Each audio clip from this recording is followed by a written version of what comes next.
সূর্য এই সংসারকে আলো প্রদান করে। সূর্যের মনে যদি নিজের তেজের জন্য অহংকার জন্ম নেয়, তখন তার অহংকার ভঙ্গ করে মেঘ। সূর্যের আলো পূর্ণরূপে ঢেকে দেয়। মেঘের মনে যদি নিজের গতি নিয়ে অহংবোধ জন্ম নেয়, তাহলে মেঘের অহংকার ভঙ্গ করে পর্বত, মেঘের গতি অবরুদ্ধ করে দেয়। এবার যদি পর্বত নিজের নিশ্চলতা নিয়ে অহংকার করে, তাহলে সেই অহংবোধ ভঙ্গ করে একটি মূষক, সেই বিশাল পর্বতে একটি ছিদ্র করে দেয়। এবার যদি মূষকের নিজের মনে অহংবোধ জন্ম নেয়, তাহলে জল তার অভিমান ভঙ্গ করে, সেই ছিদ্র দিয়ে প্রবেশ করে। আর যদি জলের মনে অহংবোধ জন্ম নেয়, তখন মানুষ বাঁধ নির্মাণ করে তার গতিপথ রুদ্ধ করে, জলের অহংকার ভঙ্গ করে। আর যদি মানুষের মনে অহংকার জন্ম নেয়, তখন সূর্য নিজের তাপ দ্বারা মানুষের অহংকার ভঙ্গ করে। এই সংসারে অহংকার প্রদর্শন করার কোনো প্রয়োজন নেই। আমাদের সবার মধ্যেই কিছু বিশেষ গুণ আছে, আর সবার মধ্যে কোনো না কোনো দোষও আছে। এই প্রকৃতি আমাদের কি শিক্ষা দেয়? কেউ একে অপরের সাথে লড়াই করে না, একে অপরের জন্য বাধা সৃষ্টি করে না, শুধু নিজের কর্ম করে। সূর্য নিজের প্রকাশ দ্বারা বনস্পতি এবং গাছপালাকে জন্ম দেয়। মেঘ বর্ষা সৃষ্টি করে লুপ্ত হয়ে যায়, আবার নির্মিত হয়। পর্বতের সেই নিশ্চলতা সেই বর্ষাকে একটা দিশা প্রদান করে, আর তারপরে তা ধারা হয়ে প্রবাহিত হয়ে যায়। এইসব কি? এইসব একটা সম্পর্ক, একটা চক্রের মতো। সবাই একসাথে নিজের কর্ম করে, তাই এই চক্র আবর্তিত হয়। এটা আমাদেরও করতে হবে, একসাথে মিলে কাজ করতে হবে। কারোর জন্য বাধা হয়ে উঠলে হবে না, কাউকে ছোট মনে করলে হবে না। এটাই করতে থাকুন, সবাই মিলেমিশে কর্ম করুন। প্রকৃতি আমাদের এই শিক্ষাই দেয়। আসুন আমার সাথে ভালোবেসে বলুন, রাধা রাধা। এই সংসার বলে যে কৃষ্ণ হলো মহাযোগী, কেউ বলে যে কৃষ্ণ হলো সাংখ্যযোগের প্রবর্তক, কেউ বলে ভক্তিযোগের, কেউ বলে জ্ঞান যোগের, কেউ কেউ এটা মনে করেন যে অষ্টাঙ্গ যোগের প্রভু হলাম আমি। কিন্তু এই যোগ আসলে কি? যোগ বিষয়টাকে বোঝা খুব একটা কঠিন নয়, কিন্তু সেই যোগকে নিজের যাপনের অংশ করে তোলা হলো অত্যন্ত কঠিন, আর তার জন্য প্রয়োজন অভ্যাস। যোগ শব্দটার অর্থ হলো যুক্ত করা, আর এটা আমি ছোটবেলায় শিখেছিলাম। যখন আমার মাখন খেতে ইচ্ছে করত, আর মা মাখনের সেই হাঁড়িটা ওপরে টাঙিয়ে রাখতেন, তখন আমরা ভাবতাম যে অত দূরে পৌঁছবো কি করে। তখন আমরা যোগের বিষয়ে জানতে পারলাম, আর তখন জানতে পারলাম যে সবথেকে গুরুত্বপূর্ণ যোগ আসলে কি? সহযোগিতা, সাহায্য। আমরা সব সখারা একসাথে জড়ো হতাম, একে অপরের পিঠের ওপর উঠে দাঁড়াতাম, আর তারপর আমরা ওই মাখনের হাঁড়ির কাছে পৌঁছতে পারতাম, আর তারপর আমরা সবাই মিলে সেই মাখন ভাগ করে খেতাম। সহযোগিতা, এটা অত্যন্ত গুরুত্বপূর্ণ। পাণ্ডবরাও মহাভারতে এটাই করেছিলেন। ওনাদের সাথেও কেউ ছিল না, একে অপরকে সাহায্য করে ওনারা অনেক বীরদের একত্রিত করেছিলেন। তারপর অবশেষে মহাভারতের এই মহাযুদ্ধে ওনারা জয়লাভ করেছিলেন। রামায়ণে রাম এবং লক্ষ্মণের সাথে কেউ ছিল না। সহযোগিতার মাধ্যমে ওনারা ভাল্লুক আর বানর সেনাকে একত্রিত করেছিলেন, আর এই সংসারের সব থেকে প্রবল রাক্ষস রাবণকে বধ করেছিলেন। মনে রাখবেন, একসাথে মিলে যদি আপনারা কর্ম করতে শেখেন, তাহলে এই সংসারে এমন কিছুই নেই যেটা আপনি অর্জন করতে পারবেন না। আসুন আমার সাথে ভালোবেসে বলুন, রাধা রাধা। এই সংসারে প্রত্যেকটা জিনিসের নিজস্ব একটা বিশেষত্ব আছে, আর তার বিশেষত্বর জন্যই তাকে বিশেষ গুরুত্ব দেওয়া হয়। যদি কথা বলি অস্ত্রের, যেমন তরোয়াল, তরোয়াল নির্মাণ করা হয়েছে রক্ষার জন্য। কত তাড়াতাড়ি সে সামনে উপস্থিত শত্রুকে নিধন করতে পারে। এবার এই তরোয়ালের কোন গুণটা দেখা প্রয়োজন? সেটার ধার। সেই বস্তুটি নয় যার মধ্যে এই তরোয়াল রাখা হয়। সেইভাবেই যদি আমি কথা বলি বানের, তাহলে এটা প্রয়োজনীয় নয় যে সেই বান কতটা তীক্ষ্ণ, কতটা বলশালী। এটা দেখা প্রয়োজন যে তার আকারটা কেমন। সে কি বাতাস ভেদ করে নিজের লক্ষ্যে পৌঁছতে পারবে, সেটা বেশি গুরুত্বপূর্ণ। সেই জায়গাটা নয় যেখানে সেই বাণ রাখা হয়। ঠিক সেইভাবেই যদি আপনি কোনো মানুষেরই মূল্য বুঝতে চান, তাকে পরখ করে দেখতে চান, তাহলে তার জাতি, তার ধর্ম, তার রূপ, তার আকার, সেগুলো দেখে তাকে পরখ করতে চেষ্টা করবেন না। তাকে পরখ এই সব কিছুর ভিত্তিতে করবেন না। তার স্বভাবটা দেখুন, তার গুণ দেখুন, তার প্রতিভা দেখুন, তার কর্ম দেখুন, কারণ এটাই সেই ব্যক্তির আসল পরিচয়, এটাই হলো তার অস্তিত্ব। যখনই আপনি কোনো নর্তককে শ্রেষ্ঠ নৃত্য প্রদর্শন করতে দেখেন, তখন আপনি কিন্তু এটা ভাবেন না যে সে কোথা থেকে এসেছে, সে কি খায়, ওর বন্ধু বান্ধব কারা। আপনি তার নৃত্য দেখেন, ওর শিল্প দেখেন, সেটারই প্রশংসা করেন, সেটাকেই সম্মান করেন। সেইভাবে এই সংসারে সকলকে সম্মান করুন। আর এই সম্মানের আধার হওয়া উচিত তার গুণ, তার স্বভাব, তার কর্ম, তার রূপ আর তার বেশভূষা নয়।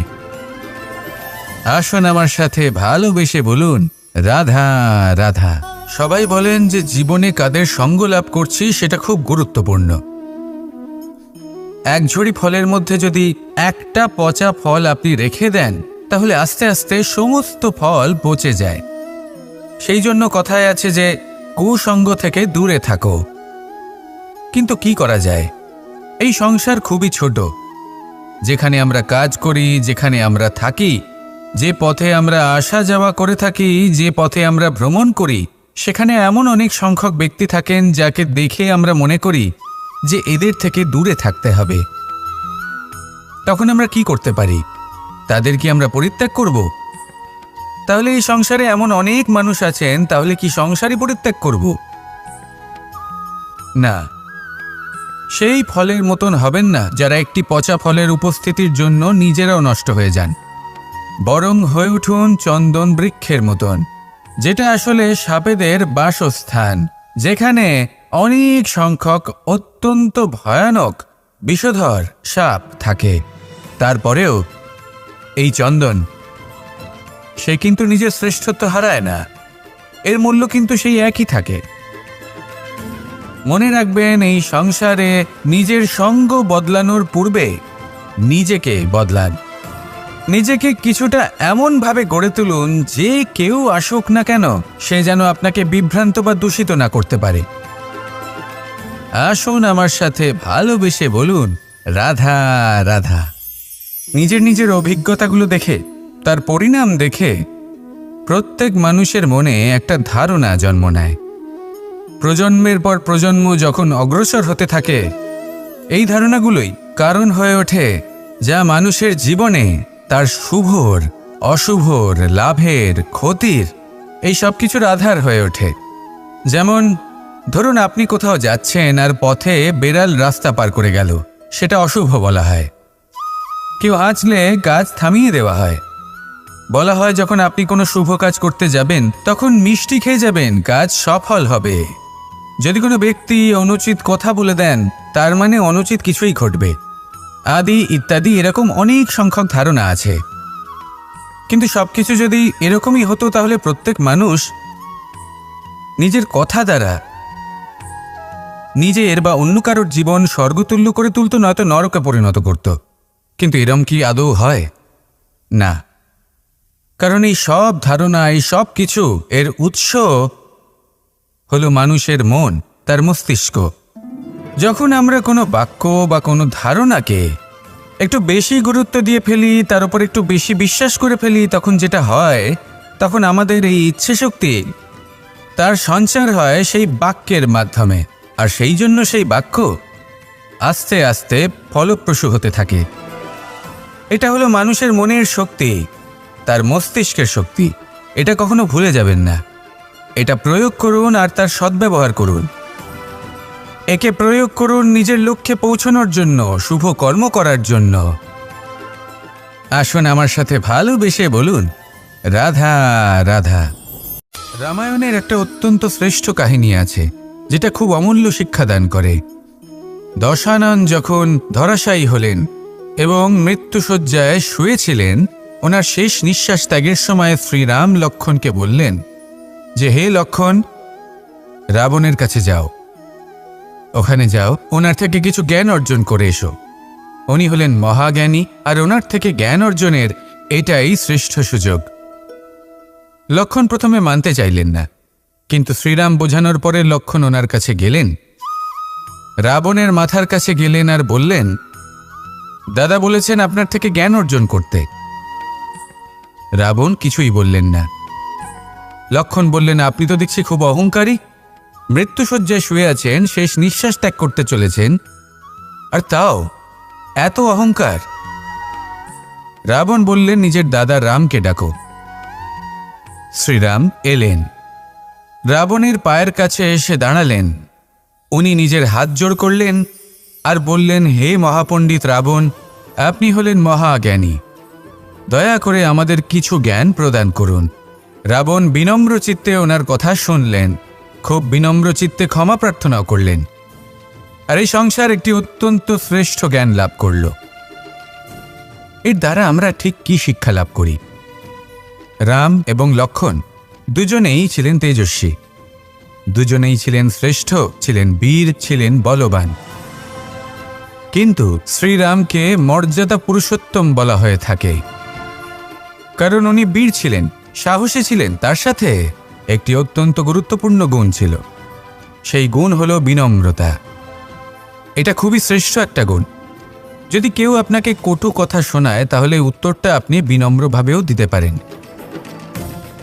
এই বিনম্রতা এমন এক আবেগ যেটা দেখে মনে হবে কোমল, কিন্তু এটা ততটাই প্রবল অস্ত্র, এমন একটা অস্ত্র যা সকলকে নিরস্ত্র করে দিতে পারে।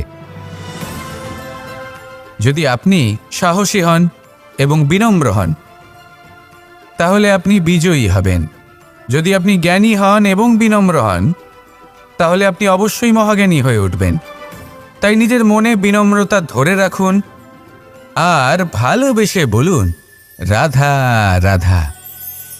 মানুষ জীবনে অনেক ধরনের সুখ লাভ করে, অর্থ সুখ, পরিবারের সুখ, বৈভবের সুখ, কিন্তু এমন একটা সুখ আছে যা বেশিরভাগ মানুষকে প্রভাবিত করে, কিন্তু সেই সুখ তাদের কোনো প্রয়োজনই নেই। সেটা হলো পরনিন্দা সুখ, অর্থাৎ এমন কোনো ব্যক্তিকে নিয়ে নিন্দা করা, তার প্রতি অনুচিত শব্দ প্রয়োগ করা, কারণ সেই ব্যক্তিকে আপনি পছন্দ করেন না।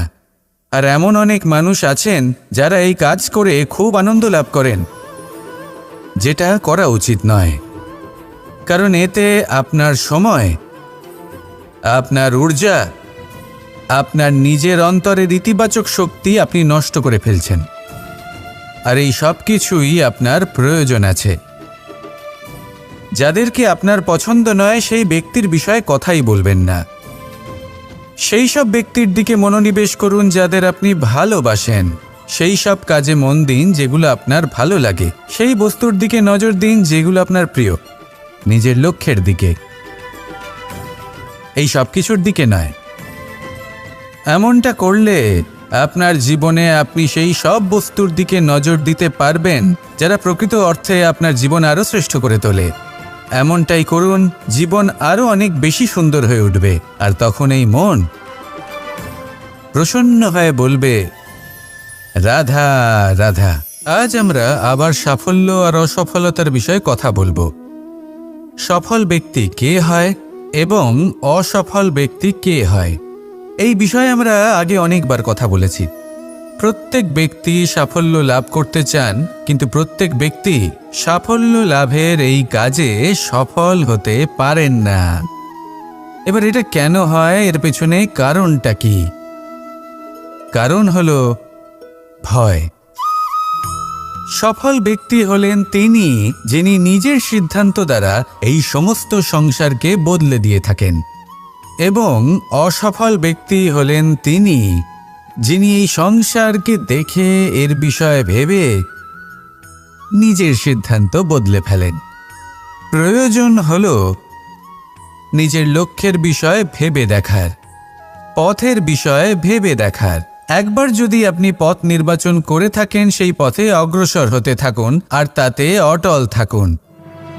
সবসময় দৃঢ় প্রতিজ্ঞ হন। আপনি যদি কোনো পথে টিকে থাকেন আর নিরন্তর পরিশ্রম করতে থাকেন, তবেই আপনার জীবনে সাফল্য আসবে। যদি কথায় কথায় লোকে কি ভাববে, লোকে কি বলবে, কথা ভেবে নিজের সিদ্ধান্ত পাল্টান, তাহলে কখনো নিজের লক্ষ্যে পৌঁছতে পারবেন না। আসুন আমার সাথে ভালোবেসে বলুন, রাধা রাধা। মানুষের 6টি বড় শত্রু রয়েছে, আর এরা অন্য কোথাও নয়, বরং মানুষের অন্তরেই বাস করে। এই 6টি শত্রু হল কাম, ক্রোধ, মোহ, লোভ, ঈর্ষা আর অহংকার। কিন্তু এরা কি চিরকাল আপনার শত্রু হিসেবেই থেকে যায়? এদেরকে নিজের বন্ধু করে তোলা কি সম্ভব নয়? ভেবে দেখুন না। এবার যদি কথা বলি কাম নিয়ে, অর্থাৎ কামনা করা, তাহলে মানুষ যদি জীবনে কামনা করতে থাকে, তাহলে সন্তোষের অনুভূতি লাভ করতে পারে না। কিন্তু এই কামনাই মানুষের বন্ধু হয়ে উঠতে পারে। কিভাবে? ধরুন, যদি মানুষ ভাবে আমি আরও অনেক বেশি শ্রেষ্ঠ ব্যক্তি হয়ে উঠতে চাই, আর তার জন্য কর্ম করে, পরিশ্রম করে, তাহলে ভবিষ্যতে গিয়ে শ্রেষ্ঠ ব্যক্তি হয়ে উঠতে পারে কামনার কারণে। অর্থাৎ এই কামনাই ওর বন্ধু হয়ে ওঠে। কিন্তু ধরুন, কোনো মানুষ যদি চায় সে শ্রেষ্ঠ ব্যক্তি হয়ে উঠবে, কিন্তু তার জন্য না কোনো কর্ম করছেন আর না কোনো পরিশ্রম করছেন, আর অধর্মের পথে চলতে শুরু করে দেন, তাহলে এই কামনাই তার শত্রু হয়ে উঠতে পারে। এবার যদি এই কামনাকে নিজের বন্ধু করে তুলতে হয়, তাহলে নিজের নির্বাচনে বিচক্ষণ হতে হবে, নিজের মস্তিষ্কের ওপর নিয়ন্ত্রণ রাখতে শিখতে হবে। সেটাই করুন আর আমার সাথে ভালোবেসে বলুন, রাধা রাধা। আজ আমরা মানুষের আরও একটি শত্রুর বিষয়ে কথা বলবো, যার নাম হলো লোভ। যে কোনো বস্তুকে অত্যাধিক লাভ করার যে বাসনা, যতটা লাভ করেছি ততটা যথেষ্ট নয়, আমার আরও চাই, আরও চাই, একেই বলে লোভ। এবার এই লোভ আপনার জীবনে শুভ না অশুভ, আপনার মিত্র নাকি আপনার শত্রু, সেটাও নির্ভর করছে আপনার ওপর। যেমন ধরুন, কোনো ব্যক্তির অসম্ভব ধনের লোভ, সে সেটা অর্জন করছে আর সেটা সংগ্রহ করছে, আর সেটা লাভ করার জন্য সে অনৈতিক কাজ করছে। যদি এই সব হতে থাকে, তাহলে লোভ কিন্তু আপনার পক্ষে অত্যন্ত ক্ষতিকারক। কিন্তু যদি সেই ব্যক্তি ধরুন ধন অর্জন করছেন, তার সাথে নীতিও পালন করছেন, আর সংগ্রহ করার পরে সেটা সংসারে ছড়িয়ে দিচ্ছেন, যদি এমনটা হয়, তাহলে এই লোভ আপনার বন্ধু হয়ে উঠতে পারে। যদি আপনার সৎসঙ্গ লাভ করার, সৎকর্ম করার লোভ থাকে, তাহলে আপনি কখনো একা থাকবেন না। যদি ভালোবাসা প্রদান করার লোভ থাকে, এই সংসারকে সাহায্য করার লোভ থাকে, তাহলে এই লোভ, যা সংসারের শত্রু, সেটা কিন্তু আপনার সাথে পরমাত্মার মিলন ঘটাতে পারে। এবার এই লোভকে নিজের মিত্র করে তুলবেন নাকি শত্রু করে তুলবেন, সেই সিদ্ধান্ত আপনারই। আসুন আমার সাথে ভালোবেসে বলুন, রাধা রাধা। একটি সোনার মুদ্রা নিন, সেটা জলে ফেলে দিন, তারপর তুলে নিন, সেটা মাটিতে ফেলে দিন, আবার তুলে নিন, কাদায় ফেলে দিন, আবার তুলে নিয়ে হাতুড়ি দিয়ে তার উপর প্রহার করুন। তারপরেও সেই সোনার মুদ্রার মূল্য সেটাই থাকে যা আগে ছিল, তাই না? এটা হলো উদাহরণ সংসারের সেই প্রত্যেকটা জীবের জন্য, প্রত্যেকটা মানুষের জন্য। কখনো কখনো জীবনে সাফল্যের বদলে আমরা বিফলতা পাই। যতটা আশা করেছিলাম ততটা শ্রেষ্ঠ কর্ম করতে পারি না। কখনো বা আমরা ভুল করে ফেলি, কখনো আমরা অনুচিত কর্ম করে ফেলি, কখনো সংসার আমাদের বুঝতে পারে না। তার পরিণামস্বরূপ এই সংসার আমাদের নিন্দা করে, আমাদের উপেক্ষা করে, আমাদের বিষয়ে কটু কথা বলে, কখনো সামনাসামনি বা কখনো পেছনে। সংসার এমন একটা আচরণ করে যেন আমাদের সাথে কথা বলাটাই একটা বিশাল অপরাধ। এবার সেক্ষেত্রে কি করা উচিত? মনকে শান্ত করা উচিত। বেশিরভাগ ক্ষেত্রেই এমন সময় মানুষ এটা ভেবে বসে যে তার জীবনের কোনো মূল্যই নেই। তার মনে হয় যে সে এই সংসারে শুধু একটা বোঝার সমান। সে নিজেকে ঘৃণা করতে থাকে। ওর মনে হয় যে তার জীবন শূন্য। কিন্তু তা নয়। আপনি সোনার মুদ্রার মতো। যদি আপনার মধ্যে সেই গুণ থাকে, আপনি শ্রেষ্ঠ কর্ম করেন, আপনার মধ্যে সেই বিদ্যা থাকে, আপনি নিরন্তর প্রয়াস করেন, সৎকর্মের পথে এগোতে থাকেন, তাহলে আপনার নিজের যে মূল্য তৈরি হয় সেটা কোনো পরিস্থিতিতে কোনো ব্যক্তি আপনার থেকে কেড়ে নিতে পারবে না। শুধু নিজে ভেঙে পড়বেন না। এটা ভাবুন, যে সম্মান আপনি হারিয়েছেন সেটা আপনি কিভাবে ফিরে পেতে পারেন। তার জন্য কি করতে হবে? যে ধন আপনি হারিয়েছেন সেটা পেতে হবে কিভাবে? তার জন্য কি কি করতে হবে? শান্ত মনে সবটা ভেবে দেখুন, সিদ্ধান্ত নিন এবং অগ্রসর হন। আপনি এই সংসারের কাছে তেমনই হয়ে উঠবেন যেমন আপনার কর্ম হবে। যদি তা শ্রেষ্ঠ হয়, সবাই তাই ভাববে। আসুন আমার সাথে ভালোবেসে বলুন, রাধা রাধা। সূর্য এই সংসারকে আলো প্রদান করে। সূর্যের মনে যদি নিজের তেজের জন্য অহংকার জন্ম নেয়, তখন তার অহংকার ভঙ্গ করে মেঘ। সূর্যের আলো পূর্ণরূপে ঢেকে দেয়। মেঘের মনে যদি নিজের গতি নিয়ে অহংবোধ জন্ম নেয়, তাহলে মেঘের অহংকার ভঙ্গ করে পর্বত। মেঘের গতি অবরুদ্ধ করে দেয়। এবার যদি পর্বত নিজের নিশ্চলতা নিয়ে অহংকার করে, তাহলে সেই অহংবোধ ভঙ্গ করে একটি মূষক। সেই বিশাল পর্বতে একটি ছিদ্র করে দেয়। এবার যদি মূষকের নিজের মনে অহংবোধ জন্ম নেয়, তাহলে জল তার অভিমান ভঙ্গ করে, সেই ছিদ্র দিয়ে প্রবেশ করে। আর যদি জলের মনে অহংবোধ জন্ম নেয়, তখন মানুষ বাঁধ নির্মাণ করে তার গতিপথ রুদ্ধ করে, জলের অহংকার ভঙ্গ করে। আর যদি মানুষের মনে অহংকার জন্ম নেয়, তখন সূর্য নিজের তাপ দ্বারা মানুষের অহংকার ভঙ্গ করে। এই সংসারে অহংকার প্রদর্শন করার কোনো প্রয়োজন নেই। আমাদের সবার মধ্যেই কিছু বিশেষ গুণ আছে, আর সবার মধ্যে কোনো না কোনো দোষও আছে। এই প্রকৃতি আমাদের কি শিক্ষা দেয়? কেউ একে অপরের সাথে লড়াই করে না, একে অপরের জন্য বাধা সৃষ্টি করে না, শুধু নিজের কর্ম করে। সূর্য নিজের প্রকাশ দ্বারা বনস্পতি এবং গাছপালাকে জন্ম দেয়। মেঘ বর্ষা সৃষ্টি করে লুপ্ত হয়ে যায়, আবার নির্মিত হয়। পর্বতের সেই নিশ্চলতা সেই বর্ষাকে একটা দিশা প্রদান করে, আর তারপরে তা ধারা হয়ে প্রবাহিত হয়ে যায়। এইসব কি? এইসব একটা সম্পর্ক, একটা চক্রের মতো। সবাই একসাথে নিজের কর্ম করে, তাই এই চক্র আবর্তিত হয়। এটা আমাদেরও করতে হবে। একসাথে মিলে কাজ করতে হবে।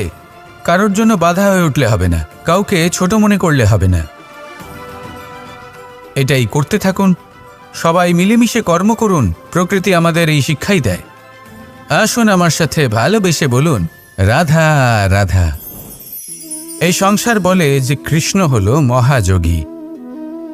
কেউ বলে যে কৃষ্ণ হলো সাংখ্যযোগের প্রবর্তক, কেউ বলে ভক্তিযোগের, কেউ বলে জ্ঞান যোগের, কেউ কেউ এটা মনে করেন যে অষ্টাঙ্গ যোগের প্রভু হলাম আমি।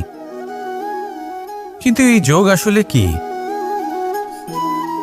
যোগ বিষয়টাকে বোঝা খুব একটা কঠিন নয়, কিন্তু সেই যোগকে নিজের যাপনের অংশ করে তোলা হলো অত্যন্ত কঠিন, আর তার জন্য প্রয়োজন অভ্যাস। যোগ শব্দটার অর্থ হলো যুক্ত করা, আর এটা আমি ছোটবেলায় শিখেছিলাম। যখন আমার মাখন খেতে ইচ্ছে করত, আর মা মাখনের সেই হাঁড়িটা ওপরে টাঙিয়ে রাখতেন, তখন আমরা ভাবতাম যে অত দূরে পৌঁছবো কি করে। তখন আমরা যোগের বিষয়ে জানতে পারলাম, আর তখন জানতে পারলাম যে সবথেকে গুরুত্বপূর্ণ যোগ আসলে কি? সহযোগিতা, সাহায্য। আমরা সব সখারা একসাথে জড়ো হতাম, একে অপরের পিঠের ওপর উঠে দাঁড়াতাম, আর তারপর আমরা ওই মাখনের হাঁড়ির কাছে পৌঁছতে পারতাম, আর তারপর আমরা সবাই মিলে সেই মাখন ভাগ করে খেতাম। সহযোগিতা, এটা অত্যন্ত গুরুত্বপূর্ণ। পাণ্ডবরাও মহাভারতে এটাই করেছিলেন। ওনাদের সাথেও কেউ ছিল না। একে অপরকে সাহায্য করে ওনারা অনেক বীরদের একত্রিত করেছিলেন। তারপর অবশেষে মহাভারতের এই মহাযুদ্ধে ওনারা জয়লাভ করেছিলেন। রামায়ণে রাম এবং লক্ষ্মণের সাথে কেউ ছিল না। সহযোগিতার মাধ্যমে ওনারা ভাল্লুক, আর বানর সেনাকে একত্রিত করেছিলেন, আর এই সংসারের সব থেকে প্রবল রাক্ষস রাবণকে বধ করেছিলেন। মনে রাখবেন, একসাথে মিলে যদি আপনারা কর্ম করতে শেখেন, তাহলে এই সংসারে এমন কিছুই নেই যেটা আপনি অর্জন করতে পারবেন না। আসুন আমার সাথে ভালোবেসে বলুন, রাধা রাধা। এই সংসারে প্রত্যেকটা জিনিসের নিজস্ব একটা বিশেষত্ব আছে, আর তার বিশেষত্বর জন্যই তাকে বিশেষ গুরুত্ব দেওয়া হয়। যদি কথা বলি অস্ত্রের, যেমন তরোয়াল। তরোয়াল নির্মাণ করা হয়েছে রক্ষার জন্য। কত তাড়াতাড়ি সে সামনে উপস্থিত শত্রুকে নিধন করতে পারে। এবার এই তরোয়ালের কোন গুণটা দেখা প্রয়োজন? সেটার ধার। সেই বস্তুটি নয় যার মধ্যে এই তরোয়াল রাখা হয়। সেইভাবেই যদি আমি কথা বলি বাণের, তাহলে এটা প্রয়োজনীয় নয় যে সেই বাণ কতটা তীক্ষ্ণ, কতটা বলশালী। এটা দেখা প্রয়োজন যে তার আকারটা কেমন। সে কি বাতাস ভেদ করে নিজের লক্ষ্যে পৌঁছতে পারবে? সেটা বেশি গুরুত্বপূর্ণ, সেই জায়গাটা নয় যেখানে সেই বাণ রাখা হয়। ঠিক সেইভাবেই যদি আপনি কোনো মানুষেরই মূল্য বুঝতে চান, তাকে পরখ করে দেখতে চান, তাহলে তার জাতি, তার ধর্ম, তার রূপ, তার আকার, সেগুলো দেখে তাকে পরখ করতে চেষ্টা করবেন না। তাকে পরখ এই সব কিছুর ভিত্তিতে করবেন না। তার স্বভাবটা দেখুন, তার গুণ দেখুন, তার প্রতিভা দেখুন, তার কর্ম দেখুন, কারণ এটাই সেই ব্যক্তির আসল পরিচয়, এটাই হলো তার অস্তিত্ব। যখনই আপনি কোনো নর্তককে শ্রেষ্ঠ নৃত্য প্রদর্শন করতে দেখেন, তখন আপনি কিন্তু এটা ভাবেন না যে সে কোথা থেকে এসেছে, সে কি খায়, ওর বন্ধু বান্ধব কারা। আপনি তার নৃত্য দেখেন, ওর শিল্প দেখেন, সেটারই প্রশংসা করেন, সেটাকেই সম্মান করেন। সেইভাবে এই সংসারে সকলকে সম্মান করুন, আর এই সম্মানের আধার হওয়া উচিত তার গুণ, তার স্বভাব, তার কর্ম, তার রূপ আর তার বেশভূষা নয়। আসুন আমার সাথে ভালোবেসে বলুন, রাধা রাধা। সবাই বলেন যে জীবনে কাদের সঙ্গ লাভ করছি সেটা খুব গুরুত্বপূর্ণ। এক ঝুড়ি ফলের মধ্যে যদি একটা পচা ফল আপনি রেখে দেন, তাহলে আস্তে আস্তে সমস্ত ফল পচে যায়। সেই জন্য কথায় আছে যে কুসঙ্গ থেকে দূরে থাকো। কিন্তু কি করা যায়? এই সংসার খুবই ছোট। যেখানে আমরা কাজ করি, যেখানে আমরা থাকি, যে পথে আমরা আসা যাওয়া করে থাকি, যে পথে আমরা ভ্রমণ করি, সেখানে এমন অনেক সংখ্যক ব্যক্তি থাকেন যাকে দেখে আমরা মনে করি যে এদের থেকে দূরে থাকতে হবে। তখন আমরা কি করতে পারি? তাদের কি আমরা পরিত্যাগ করব? তাহলে এই সংসারে এমন অনেক মানুষ আছেন, তাহলে কি সংসারই পরিত্যাগ করব? না, সেই ফলের মতন হবেন না যারা একটি পচা ফলের উপস্থিতির জন্য নিজেরাও নষ্ট হয়ে যান। বরং হয়ে উঠুন চন্দন বৃক্ষের মতন, যেটা আসলে সাপেদের বাসস্থান, যেখানে অনেক সংখ্যক অত্যন্ত ভয়ানক বিষধর সাপ থাকে। তারপরেও এই চন্দন, সে কিন্তু নিজের শ্রেষ্ঠত্ব হারায় না, এর মূল্য কিন্তু সেই একই থাকে। মনে রাখবেন, এই সংসারে নিজের সঙ্গ বদলানোর পূর্বে নিজেকে বদলান। নিজেকে কিছুটা এমনভাবে গড়ে তুলুন যে কেউ আসুক না কেন, সে যেন আপনাকে বিভ্রান্ত বা দূষিত না করতে পারে। আসুন আমার সাথে ভালোবেসে বলুন, রাধা রাধা। নিজের নিজের অভিজ্ঞতাগুলো দেখে, তার পরিণাম দেখে প্রত্যেক মানুষের মনে একটা ধারণা জন্ম নেয়। প্রজন্মের পর প্রজন্ম যখন অগ্রসর হতে থাকে, এই ধারণাগুলোই কারণ হয়ে ওঠে যা মানুষের জীবনে তার শুভর, অশুভর, লাভের, ক্ষতির এই সব কিছুর আধার হয়ে ওঠে। যেমন ধরুন, আপনি কোথাও যাচ্ছেন আর পথে বেড়াল রাস্তা পার করে গেল, সেটা অশুভ বলা হয়। কেউ হাঁচলে কাজ থামিয়ে দেওয়া হয়। বলা হয় যখন আপনি কোনো শুভ কাজ করতে যাবেন, তখন মিষ্টি খেয়ে যাবেন, কাজ সফল হবে। যদি কোনো ব্যক্তি অনুচিত কথা বলে দেন, তার মানে অনুচিত কিছুই ঘটবে, আদি ইত্যাদি এরকম অনেক সংখ্যক ধারণা আছে। কিন্তু সবকিছু যদি এরকমই হতো, তাহলে প্রত্যেক মানুষ নিজের কথা দ্বারা নিজের বা অন্য কারোর জীবন স্বর্গতুল্য করে তুলত, নয়তো নরকে পরিণত করত। কিন্তু এরম কি আদৌ হয়? না। কারণ এই সব ধারণা, এই সব কিছু এর উৎস হলো মানুষের মন, তার মস্তিষ্ক। যখন আমরা কোনো বাক্য বা কোনো ধারণাকে একটু বেশি গুরুত্ব দিয়ে ফেলি, তার উপর একটু বেশি বিশ্বাস করে ফেলি, তখন যেটা হয়, তখন আমাদের এই ইচ্ছে শক্তি তার সঞ্চার হয় সেই বাক্যের মাধ্যমে, আর সেই জন্য সেই বাক্য আস্তে আস্তে ফলপ্রসূ হতে থাকে। এটা হলো মানুষের মনের শক্তি, তার মস্তিষ্কের শক্তি। এটা কখনো ভুলে যাবেন না। এটা প্রয়োগ করুন আর তার সদ্ব্যবহার করুন। একে প্রয়োগ করুন নিজের লক্ষ্যে পৌঁছানোর জন্য, শুভ কর্ম করার জন্য। আসুন আমার সাথে ভালোবেসে বলুন, রাধা রাধা। রামায়ণের একটা অত্যন্ত শ্রেষ্ঠ কাহিনী আছে, যেটা খুব অমূল্য শিক্ষাদান করে। দশানন যখন ধরাশায়ী হলেন এবং মৃত্যুশয্যায় শুয়েছিলেন, ওনার শেষ নিঃশ্বাস ত্যাগের সময় শ্রীরাম লক্ষ্মণকে বললেন যে, হে লক্ষ্মণ, রাবণের কাছে যাও, ওখানে যাও, ওনার থেকে কিছু জ্ঞান অর্জন করে এসো। উনি হলেন মহাজ্ঞানী, আর ওনার থেকে জ্ঞান অর্জনের এটাই শ্রেষ্ঠ সুযোগ। লক্ষ্মণ প্রথমে মানতে চাইলেন না, কিন্তু শ্রীরাম বোঝানোর পরে লক্ষ্মণ ওনার কাছে গেলেন, রাবণের মাথার কাছে গেলেন আর বললেন, দাদা বলেছেন আপনার থেকে জ্ঞান অর্জন করতে। রাবণ কিছুই বললেন না। লক্ষ্মণ বললেন, আপনি তো দেখছি খুব অহংকারী, মৃত্যুশয্যায় শুয়ে আছেন, শেষ নিঃশ্বাস ত্যাগ করতে চলেছেন, আর তাও এত অহংকার। রাবণ বললেন, নিজের দাদা রামকে ডাকো। শ্রীরাম এলেন, রাবণের পায়ের কাছে এসে দাঁড়ালেন। উনি নিজের হাত জোড় করলেন আর বললেন, হে মহাপণ্ডিত রাবণ, আপনি হলেন মহাজ্ঞানী, দয়া করে আমাদের কিছু জ্ঞান প্রদান করুন।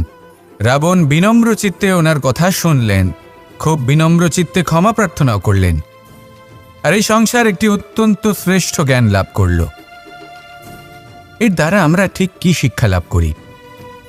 রাম এবং লক্ষ্মণ দুজনেই ছিলেন তেজস্বী, দুজনেই ছিলেন শ্রেষ্ঠ, ছিলেন বীর, ছিলেন বলবান। কিন্তু শ্রীরামকে মর্যাদা পুরুষোত্তম বলা হয়ে থাকে, কারণ উনি বীর ছিলেন, সাহসী ছিলেন। তার সাথে একটি অত্যন্ত গুরুত্বপূর্ণ গুণ ছিল, সেই গুণ হলো বিনম্রতা। এটা খুবই শ্রেষ্ঠ একটা গুণ। যদি কেউ আপনাকে কটু কথা শোনায়, তাহলে উত্তরটা আপনি বিনম্রভাবেও দিতে পারেন। এই বিনম্রতা এমন এক আবেগ, যেটা দেখে মনে হবে কোমল, কিন্তু এটা ততটাই প্রবল অস্ত্র। এমন একটা অস্ত্র যা সকলকে নিরস্ত্র করে দিতে পারে। যদি আপনি সাহসী হন এবং বিনম্র হন, তাহলে আপনি বিজয়ী হবেন। যদি আপনি জ্ঞানী হন এবং বিনম্র হন, তাহলে আপনি অবশ্যই মহাজ্ঞানী হয়ে উঠবেন। তাই নিজের মনে বিনম্রতা ধরে রাখুন আর ভালোবেসে বলুন, রাধা রাধা। মানুষ জীবনে অনেক ধরনের সুখ লাভ করে, অর্থ সুখ, পরিবারের সুখ, বৈভবের সুখ। কিন্তু এমন একটা সুখ আছে যা বেশিরভাগ মানুষকে প্রভাবিত করে, কিন্তু সেই সুখ তাদের কোনো প্রয়োজনই নেই। সেটা হলো পরনিন্দা সুখ। অর্থাৎ এমন কোনো ব্যক্তিকে নিয়ে নিন্দা করা, তার প্রতি অনুচিত শব্দ প্রয়োগ করা, কারণ সেই ব্যক্তিকে আপনি পছন্দ করেন না। আর এমন অনেক মানুষ আছেন যারা এই কাজ করে খুব আনন্দ লাভ করেন, যেটা করা উচিত নয়।